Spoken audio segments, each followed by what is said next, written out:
The night air was cool as I walked hand in hand with my girlfriend Emily along the dimly lit streets. We had just left a friend's party, and the lingering laughter and warmth of the gathering still clung to us. The street lamps flickered, casting eerie shadows that seemed to follow our every step. But with Emily by my side, I felt safe and content. As we strolled down the deserted road, Emily suddenly squeezed my hand tightly, her eyes fixated on something in the distance. I followed her gaze and saw a figure standing under a flickering streetlight. It was a tall, slender man dressed in outdated clothing, his face obscured by a wide-brimmed hat. "Creepy," Emily whispered, and we quickened our pace, eager to distance ourselves from the mysterious stranger. But as we passed by him, a chill washed over me, and I couldn't shake the feeling that his eyes were piercing through the shadows, watching us intently. "Let's take a different route," I suggested, hoping to escape the unsettling presence. Emily nodded, and we turned onto a quieter, darker alleyway that would lead us home faster. The alley seemed to stretch endlessly, the only source of light coming from the distant street lamps. The silence was deafening, broken only by the sound of our footsteps echoing against the walls. As we continued, unease settled in my stomach, and Emily clung to my arm. "It's just an alley," I assured her, trying to quell her fear.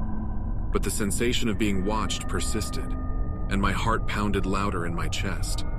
Suddenly, a soft, distant whisper echoed through the alley. I strained to make out the words, but they were incomprehensible, like the rustling of leaves in the wind. Emily's grip tightened on my arm, and I knew she had heard it too. We quickened our pace, but the whisper seemed to follow us, growing louder with each step. Panic gripped me, and I felt a sense of impending doom closing in around us. "Let's get out of here," Emily pleaded, her voice trembling.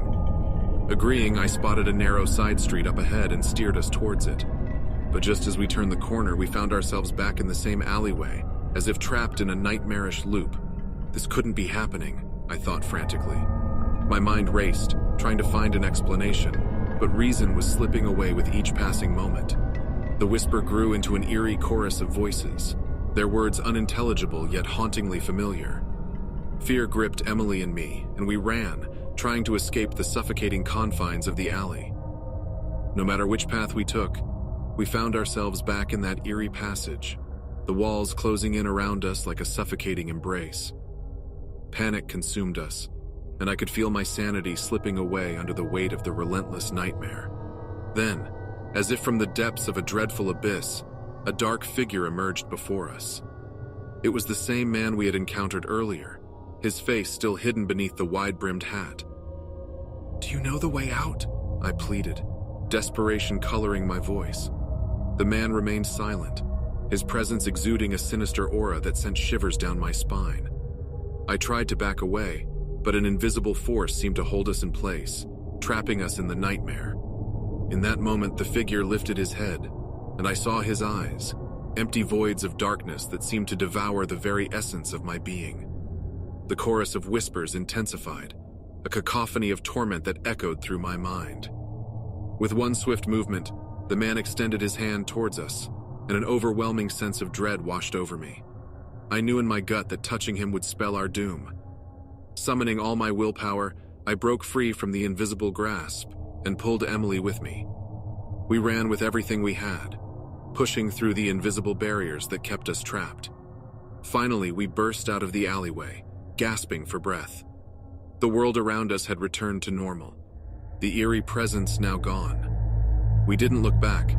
We kept running until we reached the safety of our home. But the terror of that night never left us.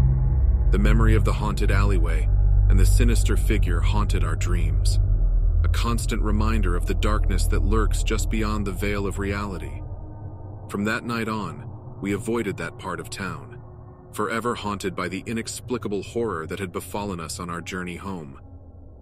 The experience left an indelible mark on our souls, a chilling reminder that sometimes, in the darkness of the night, the most sinister things lie hidden, waiting to ensnare unsuspecting souls in their malevolent grasp.